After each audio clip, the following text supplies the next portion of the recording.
teman-teman pasti sudah merasakan bahwa harga plastik di negara saat ini sedang naik-naiknya, entah itu saat membeli secara langsung di toko atau memesan barang atau makanan yang notabene itu dibungkus atau dibawa pulang itu.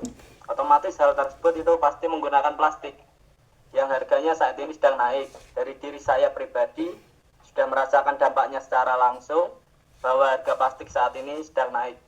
Entah penyebabnya karena bahan bakunya yang mulai menipis atau pasokan impor yang terbatas atau malah karena terkait penutupan Selat Hormuz yang disebabkan oleh perang.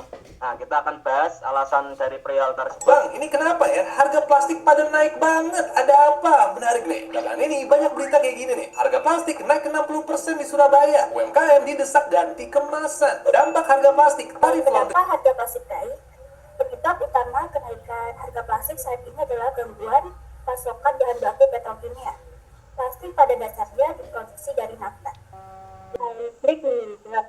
Serangan Amerika Serikat Israel ke Iran pada akhir Februari 2026 memicu eskalasi konflik di kawasan Timur Tengah, terutama di sekitar Selat Hormuz yang sangat strategis. Lalu karena barangnya langka, harga minyak dan nafta langsung melonjak, bahkan bisa naik 26-50% lebih.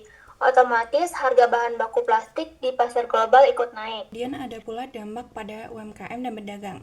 Yang pertama yaitu biaya kemasan melonjak drastis. Seperti yang kita tahu, banyak para pedagang yang mengemas produk mereka dengan kemasan yang berbahan dasar plastik, seperti kantong plastik yang mengalami kenaikan hingga 40-100%. Dengan ini, biaya operasional bisnis akan bertambah. Mbak pada industri dan konsumen. 1. Industri makan dan minuman. Kenaikan harga plastik membuat biaya kemasan meningkat sekitar 25-100%. Akibatnya, produsen menaikkan. Lalu untuk positifnya, kenaikan harga ini sebenarnya bisa jadi titik balik untuk mengurangi ketergantungan pada plastik sekali pakai. Dengan biaya yang makin tinggi, pelaku usaha dan konsumen mulai terdorong mencari alternatif yang lebih ramah lingkungan, seperti kemasan berbahan kertas, biodegradable, atau sistem daur ulang. Dari pembahasan yang sudah dijelaskan dapat disimpulkan bahwa kenaikan harga plastik ini menciptakan efek domino yang sangat luas dengan UMKM sebagai pihak paling rentan. Pemerintah diharapkan segera mencari pasokan alternatif dan menstabilkan harga. UMKM bisa mulai menghemat penggunaan kemasan dan bernegosiasi dengan supplier. Sebelum kami tutup, apakah ada pertanyaan dari teman-teman? Dua aja ya, jangan banyak-banyak.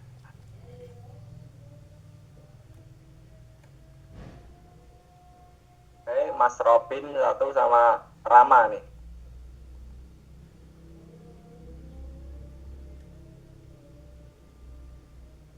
Ayo, Mas Robin dulu, mau tanya apa? Oke, saya bertanya, jika kalian mengambil kebijakan, apakah akan memilih menekan harga plastik demi industri atau mempertahankan harga tinggi untuk mendorong pengurangan penggunaan plastik? Mengapa? Tuh, selanjutnya Mas Rama, yuk.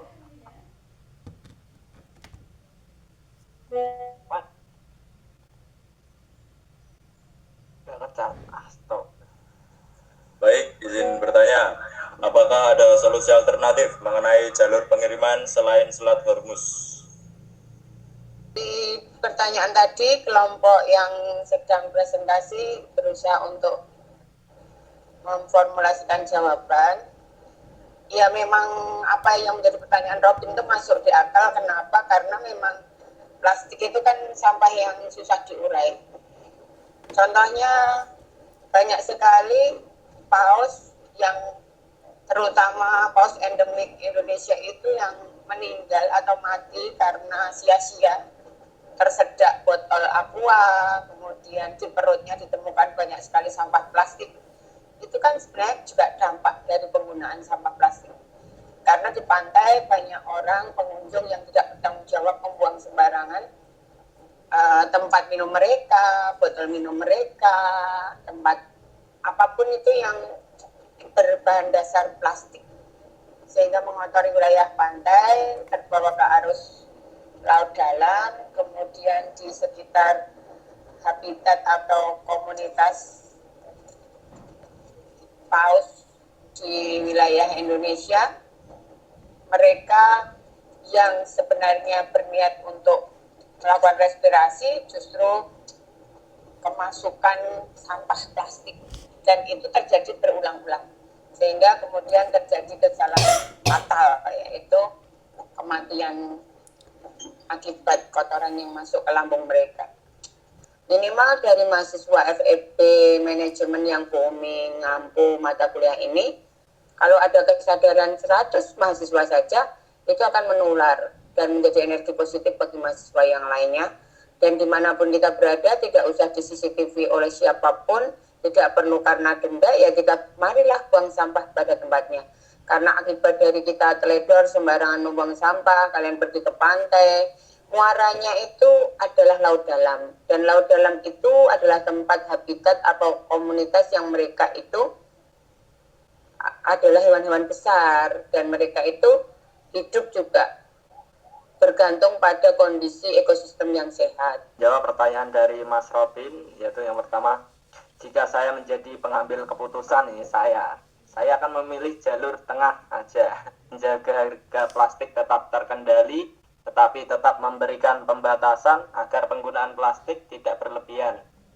Alasannya, jika harga plastik dibiarkan terlalu tinggi, UMKM dan masyarakat seperti kalian tuh akan paling terkena dampaknya, ya biaya produksi dan harga barangnya ikut naik. Jika dibiarkan murah nih, pengguna plastik sekali pakai akan meningkat dan masalah sampah akan menjadi semakin parah. Karena itu kebijakan yang lebih tepat adalah menstabilkan harga plastik untuk kebutuhan penting dan usaha kecil. Yang kedua, memberikan pajak atau pembatas pada plastik sekali pakai. Yang ketiga, mendorong penggunaan kemasan ramah lingkungan melalui subsidi dan bantuan. Yang keempat, mengedukasi masyarakat agar mengurangi penggunaan plastik. Dengan begitu, ekonomi tetap berjalan, UMKM tidak terlalu terbebani, tetapi tujuan mengurangi sampah plastik juga tetap tercapai. Itu Mas Robin. Apakah sudah puas? Saya sudah puas. Sudah. Untuk menjawab pertanyaan yang kedua, ada beberapa alternatif, tetapi tidak ada yang sepenuhnya bisa menggantikan peran Selat Hormuz saat ini. Yang pertama, jalur pipa darat, pipa line. Negara-negara di kawasan Teluk sudah membangun pipa minyak untuk menghindari Hormuz. Contohnya, pipa Saudi Arabia dari wilayah timur ke Pelabuhan Laut Merah. Yang kedua, pipa Uni Emirat Arab dari Abu Dhabi ke Fujairah. Yang ketiga, pipa Irak ke Turki menuju Laut Mediterania. Ini adalah alternatif yang paling penting, tetapi kapasitasnya masih terbatas dibanding total minyak yang lewat Hormuz. Cukup Mas Nawa? Baik, Oke, sekian itu cukup dari kami. Pantun ya. Saatnya pantun. Alah. Oke, dengerin baik-baik. Nanti jawab cakep ya. Ya, Pergi memancing dapat ikan. cakep, Ikannya kecil, warnanya biru. cakep. Terima kasih sudah mendengarkan. Wassalamualaikum warahmatullahi wabarakatuh. salam. Waalaikumsalam warahmatullahi wabarakatuh.